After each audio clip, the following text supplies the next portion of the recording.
नमस्कार, बहुत स्वागत है आप सभी का। आप देख रहे हैं प्राइम टाइम शो अपना बिहार। मैं हूं आपके साथ जया मिश्रा। बुलेटिन की शुरुआत करने जा रहे हैं और सबसे पहले बात तेजस्वी यादव के अपील की होगी। महागठबंधन में अब तक सीएम फेस पर कोई बात नहीं हुई है, पर आरजेडी के नेता और खुद तेजस्वी यादव भी बार बार अपने लिए एक मौका मांग रहे हैं। भामा शाह के सम्मान में रखे गए कार्यक्रम में तेजस्वी यादव ने एक बार फिर से अपने लिए एक मौका मांगा। तेजस्वी के मौका मांगने पर एनडीए के नेता उन पर तंज कस रहे हैं। एनडीए का कहना है कि जनता इस साल तो क्या, अगले 7 जन्म तक तेजस्वी को सीएम नहीं बनाएगी। तेजस्वी यादव को मुख्यमंत्री बनने से रोक दे। मौका था भामा शाह जयंती समारोह का। आरजेडी कार्यकर्ताओं ने चांदी का मुकुट पहनाकर तेजस्वी यादव का स्वागत किया और फिर एक सुर में आरजेडी के सभी नेता तेजस्वी को एक बार सीएम बनने का मौका देने की मांग करने लगे। वैश्य समाज का व्यवसायी एक होकर के तेजस्वी यादव जी को मत दे करके मात्र 5 से 6% वोट और देंगे तो कोई बात का लाभ नहीं है कि हमारे नेता तेजस्वी यादव को मुख्यमंत्री बनने से रोक दे। गठबंधन भले ही सीएम चेहरे पर अब तक अपना पत्ता नहीं खोल रहा है, पर तेजस्वी यादव ने अभी से खुद को सीएम फेस मान लिया है। पिछले कुछ दिनों में तेजस्वी यादव कई बार खुद को मुख्यमंत्री के रूप में एक मौका देने की मांग कर रहे हैं। केवल 17 महीने हम लोगों को काम करने का मौका मिला, कभी भी 5 साल तेजस्वी को काम करने का मौका नहीं मिला और काम किया तो उप मुख्यमंत्री रहते हुए किया। आज आप सब लोगों से यही कहना चाहते हैं कि एक मौका आप लोग जो है महागठबंधन इंडिया सरकार को देने का काम कीजिए। तेजस्वी यादव का बयान आते ही बीजेपी ने चुटकी ली और कहा कि तेजस्वी यादव मान ना मान मैं तेरा मेहमान वाली बात कर रहे हैं। जनाब तेजस्वी यादव की हालत हो गई है मान ना मान मैं तेरा मेहमान। गठबंधन उन्हें मुख्यमंत्री का चेहरा मानने को तैयार नहीं, थोड़ा भी भाव दे नहीं रहा। सीटों का बंटवारा भी उनमें आपस में सरफटोल होना बाकी है और अपने आप को मुख्यमंत्री घोषित करना भी शुरू कर चुके हैं। साहब इतनी कल्पना की दुनिया में मत रहिए। आप बिहार के मुख्यमंत्री इस जन्म तो क्या 7 जन्म में नहीं बनने जा रहे हैं। तो जेडीयू भी तेजस्वी यादव के इस बयान को लेकर महागठबंधन की एकता पर सवाल खड़े कर रहा है। अभी तो तेजस्वी यादव जी को मुख्यमंत्री मानने को महागठबंधन तैयार नहीं है, तो फिर बिहार के लोग और वैश्य समाज क्या मानेंगे? और तेजस्वी जी उसी वैश्य समाज से अपील कर रहे हैं जिस वैश्य समाज को इनके शासनकाल में इतना प्रताड़ित किया गया। पलायन को मजबूर हुए, इनकी दुकानें लूट ली गई।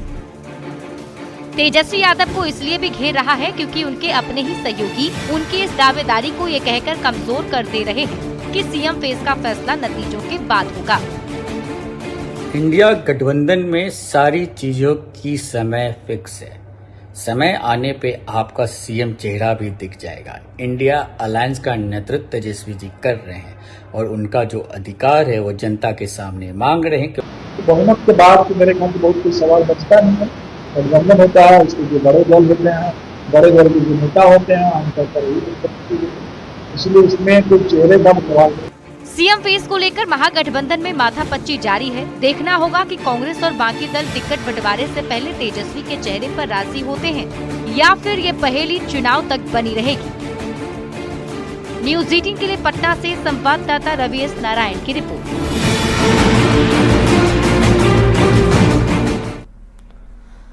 और अब बात होगी कांग्रेस के पोस्टर की। पहलगाम में हुए आतंकी हमले को लेकर विपक्ष लगातार केंद्र सरकार पर हमलावर है।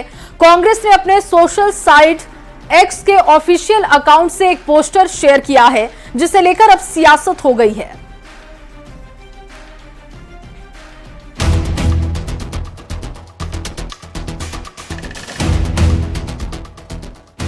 ये तस्वीर कांग्रेस ने अपने एक्स अकाउंट से साझा की है। इस तस्वीर में शरीर की बनावट है पर शरीर गायब है।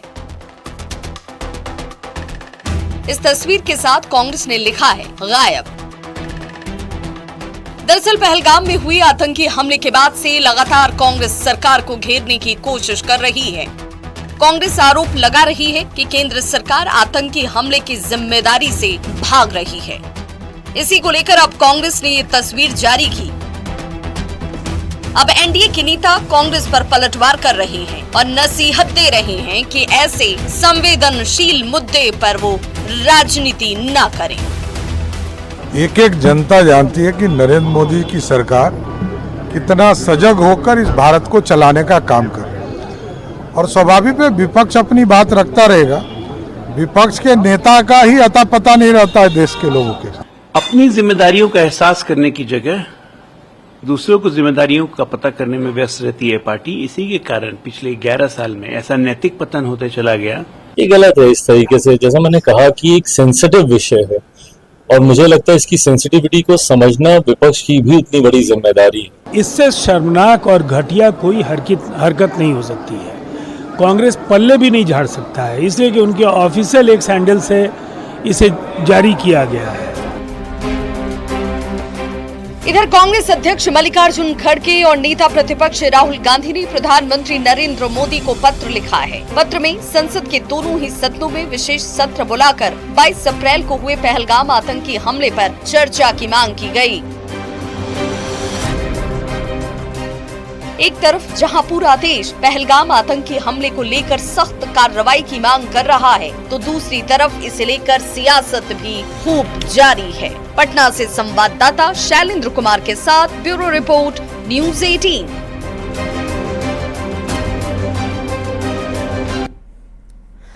और अब सवाल कि आखिर नीतीश के पोस्टर पर क्यों पोता रंग? पटना में सीएम नीतीश के पोस्टर से छेड़छाड़ का मामला सामने आया है। सरकार के विकास कार्यों से जुड़े पोस्टर पर रंग पोत दिया गया। सीएम के पोस्टर से हुई छेड़छाड़ पर जेडीयू और बीजेपी ने सवाल उठाए हैं।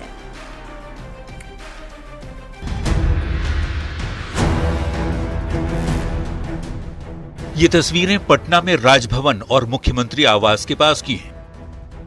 दीवारों पर सरकार के विकास कार्यों से जुड़े पोस्टर लगाए गए थे, जिसमें स्लोगन और सीएम नीतीश कुमार की तस्वीरें थी। लेकिन किसी ने इन पोस्टर से छेड़छाड़ की और रंग पोत दिया। सीएम के पोस्टर से हुई छेड़छाड़ पर जेडीयू ने सवाल उठाया है।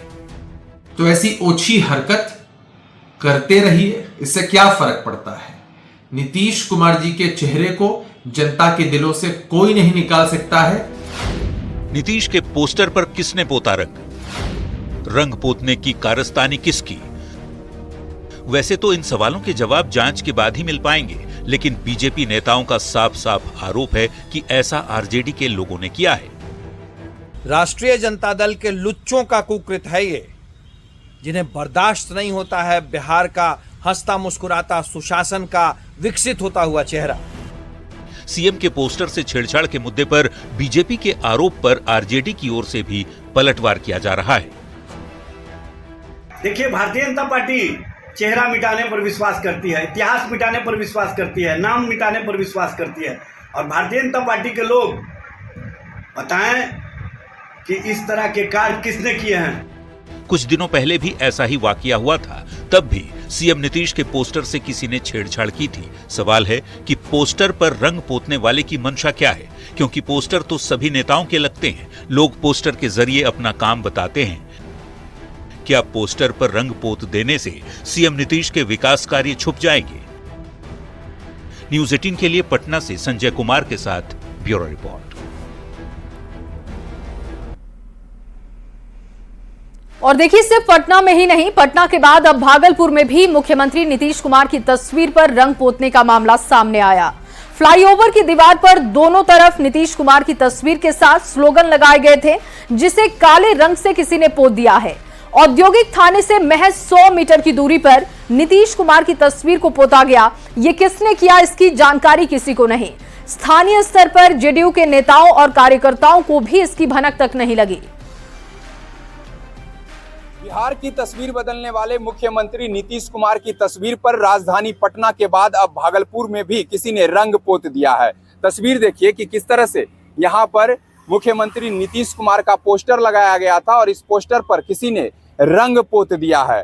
बाबू वीर कुंवर सिंह चौक से औद्योगिक थाना क्षेत्र जाने वाले रास्ते पर फ्लाईओवर के दीवार पर नीतीश कुमार की यह तस्वीर लगाई गई थी, लेकिन किसी ने इसे रंग से पोत दिया है। अलग अलग पोस्टर में अलग अलग स्लोगन लगाए गए थे। पूरा बिहार हमारा परिवार, ये स्लोगन के साथ यह तस्वीर लगाई गई थी और इसे किसी ने रंग से पोत दिया है। इस और तस्वीर देखिए कि यहाँ पर लिखा था रोजगार मतलब नीतीश कुमार, लेकिन यह भी जो है किसी ने रंग से पोत दिया है। बता दें कि यहाँ से औद्योगिक थाना की दूरी जो है महज 100 मीटर है और महज थाने की 100 मीटर पर दूरी पर मुख्यमंत्री नीतीश कुमार की तस्वीर को किसी ने पोत दिया है। हालांकि यह करतूत किसकी है इस बात की जानकारी अब तक सामने नहीं आई है। ना ही स्थानीय स्तर पर जदयू पार्टी के नेता और कार्यकर्ता को इस बात की अब तक भनक लगी है। लेकिन जिस तरह से राजधानी पटना में नीतीश कुमार के पोस्टर पर रंग पोता गया है और अब भागलपुर में भी मुख्यमंत्री के तस्वीर पर रंग पोता गया है, तो कहीं ना कहीं इससे अब बिहार का राजनीति पारा भी हाई होने वाला है। विकास कुमार सिंह, न्यूज़ 18, भागलपुर। और चलिए आगे बढ़ते हुए आपको एक बड़ी खबर दे दे। बड़ी जानकारी यह है कि बीजेपी के प्रदेश अध्यक्ष दिलीप जायसवाल ने कांग्रेस पर बड़ा हमला बोला। उन्होंने कहा कि कांग्रेस के लोग अपनी पार्टी पाकिस्तान में जाकर चलाएं। प्रदेश बीजेपी अध्यक्ष ने कहा कि जो पार्टी भारत तेरे टुकड़े होंगे गैंग के साथ रहती है, ऐसे लोगों को देश की जनता पसंद नहीं करती। कांग्रेस का जनाधार खत्म हो गया है और इसीलिए पार्टी के नेता सड़क पर आ गए हैं। दिलीप जायसवाल ने राहुल गांधी पर भी तंज कसा। तो बिहार की चिंता केंद्र जो है, केंद्र इस बात को प्रधानमंत्री, आदरणीय प्रधानमंत्री श्री नरेंद्र मोदी जी का सोच है कि बिहार आगे बढ़ेगा तभी देश आगे बढ़ेगा। शाहबाद को चुना है सर, कुछ विशेष कारण? न, शाहबाद उनका चूंकि इस क्षेत्र में कार्यक्रम नहीं हुआ है तो शाहबाद को उन्होंने जो है अपनी प्राथमिकता में रखा है। एक सवाल और है कि तारीख को लेकर मैंने उन लोगों से सवाल किया है, सुबह ही मैंने ये सवाल किया है कि आखिर आज़ादी के 75 वर्ष के बाद भी तेजस्वी यादव पासी समाज को तारी ही क्यों बिचवाना चाहते हैं? पासी समाज हमारा क्यों नहीं आगे बढ़ेगा? क्यों नहीं उनके बाल बच्चे IAS, IPS, वकील, जज, डॉक्टर, इंजीनियर? इस बात की सोच इन लोगों की नहीं है। इनका सोच है कि गरीब को और गरीब बनाओ।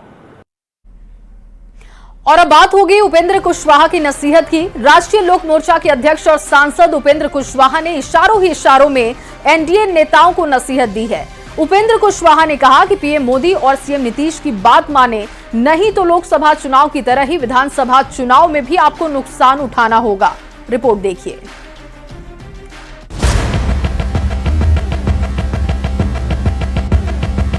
बिहार विधानसभा चुनाव में करीब 6 महीने का समय बाकी है, लेकिन दावेदारी के साथ नसीहत की सियासत तेज हो गई है। राष्ट्रीय लोक मोर्चा के अध्यक्ष और बिहार में एनडीए के महत्वपूर्ण नेता उपेंद्र कुशवाहा का एक बयान इस वक्त चर्चा में है। अगर यही रवैया आगे रहा तो बहुत नुकसान हो सकता है विधानसभा के चुनाव में। उपेंद्र कुशवाहा ने इशारों ही इशारों में एनडीए नेताओं को नसीहत दी। कुशवाहा ने कहा कि कुछ लोगों ने प्रधानमंत्री और गृह मंत्री की बात नहीं मानी, जिसका लोकसभा चुनाव में विपक्ष को फायदा हुआ। कुशवाहा ने कहा कि पीएम मोदी और सीएम नीतीश की बात माने नेता, नहीं तो विधानसभा चुनाव में भी नुकसान होगा। जिन लोगों ने साथ रहकर और हमारे प्रधानमंत्री जी, मुख्यमंत्री जी, इन सब लोगों की बातों की अवहेलना की है, अगर यही रवैया आगे रहा तो बहुत नुकसान हो सकता है विधानसभा के चुनाव में। जिस ढंग से उपेंद्र कुशवाहा ने एनडीए नेताओं को नसीहत दी है, उसके बाद सवाल उठ रहा है कि क्या वो एनडीए से नाराज चल रहे हैं। इस सवाल पर हिंदुस्तानी आवाम मोर्चा के अध्यक्ष संतोष सुमन ने कहा कि एनडीए में नेताओं का तालमेल ठीक है। उनके बयान का मतलब ये नहीं कि वो एनडीए से नाराज हैं। माननीय कुशवाहा जी का बात है तो उनके ऊपर जो बीती होगी वो अपनी पीड़ा व्यक्त कर रहे हैं, लेकिन इसका ये मतलब नहीं कि एनडीए से। वहीं बीजेपी के प्रदेश अध्यक्ष दिलीप जायसवाल ने उपेंद्र कुशवाहा के बयान को पॉजिटिव बताया है। तो उन्होंने एक सकारात्मक बातें कही है, पॉजिटिव बात कही है कि भविष्य में जो है हम लोग को ऐसे लोगों से होशियार रहना। आपको बता दें कि लोकसभा चुनाव में बिहार के बाकी हिस्से में तो एनडीए को जीत मिली, लेकिन मगध और शाहाबाद में एनडीए उम्मीदवारों को हार का सामना करना पड़ा। खासकर शाहाबाद की 4 सीटें एनडीए हार गई। उपेंद्र कुशवाहा और आरके सिंह जैसे हेवीवेट कैंडिडेट को भी हार का मुंह देखना पड़ा था। न्यूज़ 18 के लिए पटना से आनंद अमृतराज और शैलेंद्र कुमार के साथ ब्यूरो रिपोर्ट।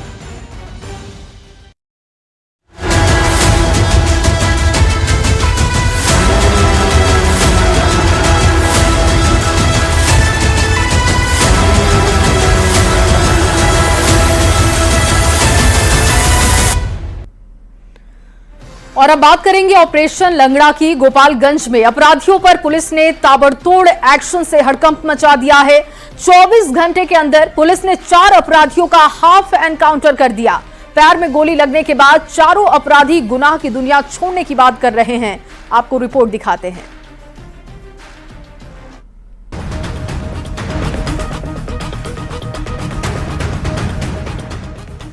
अपराधियों के खिलाफ गोपालगंज पुलिस के एक्शन से अपराधियों में हड़कंप मच गया है। अपराधी खौफ और दहशत के साए में जी रहे हैं। दरअसल उत्तर प्रदेश पुलिस की तर्ज पर बिहार पुलिस ने अपराधियों का हाफ एनकाउंटर यानी ऑपरेशन लंगड़ा शुरू कर दिया है। ऑपरेशन लंगड़ा में अपराधियों का एनकाउंटर नहीं होता, उसके पैर में गोली मारी जाती है। आप देख रहे हैं 2 तस्वीरें। पहली तस्वीर में पुलिस ने गैंगरेप के 3 आरोपियों को गोली मारी। सासा मूसा गैंगरेप के तीनों आरोपियों को 24 घंटे के अंदर पुलिस ने पकड़ लिया है। वहीं दूसरी तस्वीर में रंगदारी मांग कर जा रहे एक अपराधी के पैर में गोली लगी है। पुलिस ने उसे भी गिरफ्तार कर लिया है। दरअसल गोपालगंज के सासा मूसा स्टेशन पर यूपी की युवती के साथ हुए गैंगरेप के मामले में अपराधियों को गिरफ्तार करने गई पुलिस और अपराधियों के बीच मुठभेड़ हुई। कुचायकोट थाना क्षेत्र में मुठभेड़ के दौरान पुलिस ने जवाबी कार्रवाई की और गैंगरेप के फरार तीनों अपराधियों को पैर में गोली मारी। पुलिस ने अपराधियों के पास एक देसी कट्टा, रिवॉल्वर और कारतूस बरामद किया है। गोपालगंज में पुलिस का अपराधियों के साथ एक और मुकाबला हुआ। मीरगंज के सवरेजी गांव के पास पुलिस और रंगदारी वसूल कर भाग रहे अपराधियों के बीच मुठभेड़ हुई। इस दौरान एक अपराधी को पैर में गोली लगी। गैंगरेप और रंगदारी मांगने के मामले में अलग अलग जगहों पर पुलिस एनकाउंटर में 4 अपराधी जख्मी हुए हैं। अपराधियों ने गैंगरेप जैसी घटना को अंजाम देकर खुद को अफसोस जाहिर किया है और फिर ऐसा नहीं करने की बात कह रहे हैं। लड़की को छेड़खानी की है तो इसके लिए अब गलती नहीं होगा। आज से गैंगरेप किया था तीनों मिलकर? जी। कौन कौन तुम्हारे साथ थे? करीमान, सोनू, अभिषेक। लड़की की गिरफ्तार किया। लड़की को उठा के ले गया। क्यों ले गया था? ऐसा ही। अफसोस है कि भाई गलती किए हैं? हाँ। अफसोस है? फिर करेगा इस तरह की चीज? नहीं। हम मीरगंज के सोनार से रंगदारी मांगे थे। कितना? 50,000। फिर क्या, फिर वो आया और 100 लोग आए तो हमारा जो साथी था वो हमें बोला जाओ। हम गए तो क्या कहते हैं 100 लोग पकड़ने लगे तो फिर हम डर के मारे 2 फायर किए। ठीक है, तो 100 मारे तो फायर लग गया। गोपालगंज में पुलिस के ऑपरेशन लंगड़ा से अपराधियों में खौफ का माहौल है। पुलिस ने अपराधियों के पैर में गोली मारकर कड़ा संदेश दिया है। पुलिस की इस कार्रवाई से साफ हो गया है कि अपराध करोगे, गोली चलाओगे तो बचोगे नहीं। न्यूज़ 18 के लिए गोपालगंज से गोविंद कुमार की रिपोर्ट। तो देखिए, एक तरफ ऑपरेशन चलाया जा रहा है तो दूसरी तरफ बिहार में अपराधियों में खाकी का खौफ खत्म हो चुका है। नालंदा में अपराधी पुलिस पर भारी पड़ते हुए देखे गए। अपराधियों ने अंधाधुंध फायरिंग कर अपराधियों को पुलिस के कब्जे से छुड़ा लिया।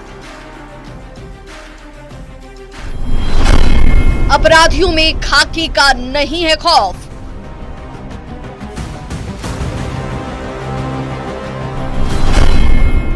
पुलिस पर अपराधियों की फायरिंग।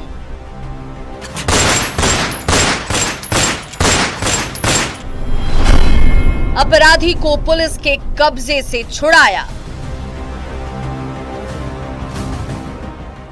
बिहार में बदमाशों के हौसले बुलंद हैं। अपराधी पुलिस पर फायरिंग करने से भी बाज नहीं आ रहे। ये तस्वीर है नालंदा के इस्लामपुर इलाके की। पुलिस ने यहां अपराध की साजिश रच रहे एक बदमाश को गिरफ्तार किया, लेकिन अपराधियों के हौसले देखिए। अपराधियों ने ताबड़तोड़ गोलीबारी करते हुए गिरफ्तार अपराधी लाल बहादुर शाह को पुलिस के कब्जे से ही छुड़ा लिया। बताया जा रहा है कि इस दौरान दोनों तरफ से करीब 30 राउंड फायरिंग हुई, लेकिन अपराधी अपने मंसूबे में कामयाब रहे। अपराधियों के अंधाधुंध फायरिंग में एक दारोगा और सिपाही बाल बाल बच गए। घटना के बाद कई थानों की पुलिस और सीनियर अधिकारी मौके पर पहुंचे। अपराधियों की गिरफ्तारी के लिए इलाके की घेराबंदी कर तलाशी अभियान चलाया जा रहा है। लेकिन इस घटना से कई सवाल उठ रहे हैं। इस घटना ने पुलिस के दावे की पोल खोल दी है। सवाल ये कि क्या बदमाशों में पुलिस का खौफ नहीं है? गिरफ्तार आरोपी को बदमाश कैसे छुड़ा ले गए? क्या पुलिस पूरी तैयारी के साथ नहीं पहुंची थी? बार बार ऐसी घटनाओं से पुलिस सीख क्यों नहीं ले रही? फायरिंग करने वाले अपराधियों की गिरफ्तारी कब होगी? न्यूज़ 18 के लिए नालंदा से अभिषेक कुमार की रिपोर्ट।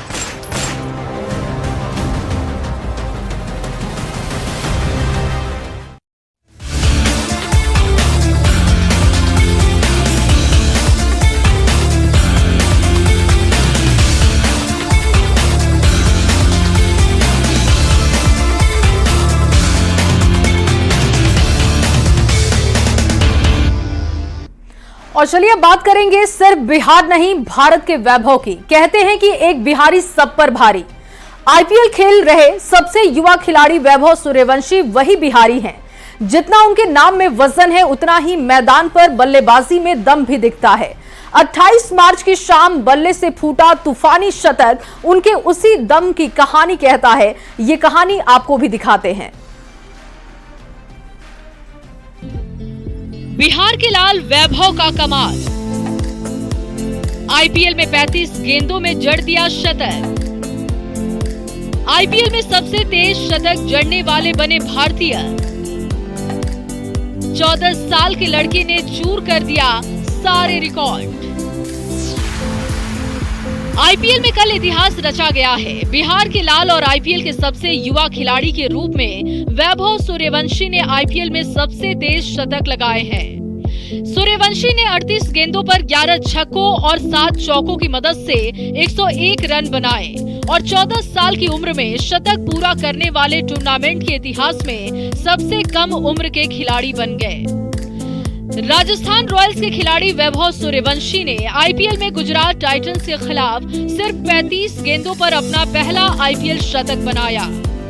38 गेंदों पर 101 रन बनाकर वो आउट हुए। वैभव आईपीएल में सबसे तेज शतक लगाने वाले भारतीय बल्लेबाज बन गए हैं।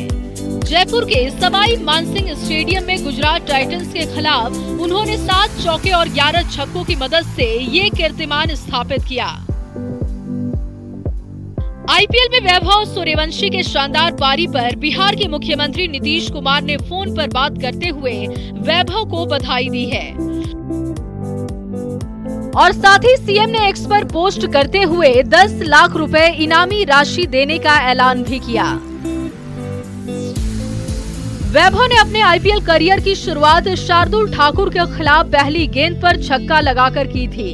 3 मैचों में उन्होंने 75.50 की औसत और 222.05 की स्ट्राइक रेट से 151 रन बनाए, जिसमें सबसे ज्यादा स्कोर 101 रहा। पिछले साल आईपीएल मेगा नीलामी में वैभव को 1.1 करोड़ रुपए में राजस्थान रॉयल्स ने खरीदा था। बिहार में 27 मार्च 2011 को जन्मे वैभव सबसे युवा खिलाड़ी हैं। उन्होंने जनवरी 2024 में महज 12 साल 284 दिन की उम्र में बिहार के लिए फर्स्ट क्लास क्रिकेट में डेब्यू किया था। समस्तीपुर से मुकेश कुमार के साथ bureau report news 18।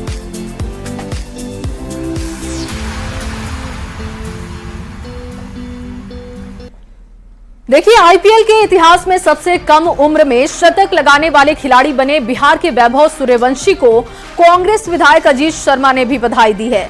Ajit Sharma ने बीसीसीआई से मांग की है कि बिहार की टीम आईपीएल में नहीं है और बिहार की टीम को भी आईपीएल में खेलने का मौका दिया जाए। सबसे पहले वैभव सूर्यवंशी जी जो आईपीएल में खेल के 35 गेंदों पर सेंचुरी बनाया, उनको दिल की गहराई से धन्यवाद देते हैं, आशीर्वाद देते हैं। उन्होंने जो बिहार का नाम रोशन किया है उसके लिए धन्यवाद के पात्र हैं। लेकिन मैं आपके साथ साथ ये आग्रह करूंगा कि आईपीएल टीम में बिहार की टीम नहीं खेलती है। इस पर बीसीसीआई को ध्यान देना चाहिए, केंद्र सरकार को ध्यान देना चाहिए कि बिहार की टीम भी आईपीएल में खेले, क्योंकि यहाँ पे प्रतिभा है। प्रतिभा यहाँ बच्चों बच्चियों में है। आप एक बच्चे का सुने होंगे, मोनिका खो खो में वर्ल्ड कप जीती। और चलिए इस बीच आपको बड़ी खबर दे दे। हाई लेवल बैठक पर सूत्रों के हवाले से बड़ी खबर। पीएम का आतंकवाद को करारी चोट पहुंचाने का संकल्प सामने आया है। सूत्र ये बता रहे हैं कि जो मीटिंग चल रही थी उसमें कई बड़े संकल्प लिए गए। पीएम ने तीनों सेनाओं को एक्शन की पूरी छूट दे दी है। आतंकवाद का पूरी तरीके से सफाया कर दिया जाए, इसके लिए आदेश भी जारी किया जा चुका है। पीएम की तरफ से सेना समय और टारगेट खुद तय करे, ये पूरा कमांड सेना को दिया जा रहा है। पीएम की तरफ से सेना जवाबी कार्रवाई के लिए समय तय करे। प्रधानमंत्री ने यह भी कहा, भारतीय सेना को कार्रवाई करने की पूरी छूट है, हमें सेना की क्षमता पर पूरा विश्वास और भरोसा है। तो हाई लेवल मीटिंग चल रही थी और देखिए उसके बाद जो सूत्रों के हवाले से खबर आ रही है वो आप तक पहुंचा रहे हैं। और अगली खबर गोपालगंज से, जहां गोपालगंज के बैंकुंठपुर में थाना क्षेत्र में 10 अप्रैल को नाबालिग से सामूहिक दुष्कर्म मामले ने पूरे जिले को हिलाकर रख दिया है। अब इस मामले को लेकर राजनीति भी हो रही है। बिहार बीजेपी के प्रदेश महामंत्री मिथिलेश तिवारी के नेतृत्व में बीजेपी का प्रतिनिधि मंडल गोपालगंज के पुलिस अधीक्षक से मुलाकात करने पहुंचा।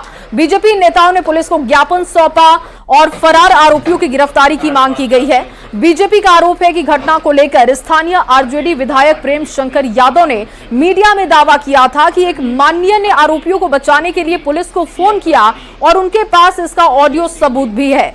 बीजेपी नेताओं ने इससे गंभीर बयान बताते हुए कहा कि अगर उनके पास कोई प्रमाण है तो उसे पुलिस को सौंपा जाए। बीजेपी ने आरोप लगाया है कि 3 आरोपी अब तक फरार हैं और उन्हें राजनीतिक संरक्षण भी मिल रहा है। पार्टी ने इस मामले में त्वरित कार्रवाई की मांग की।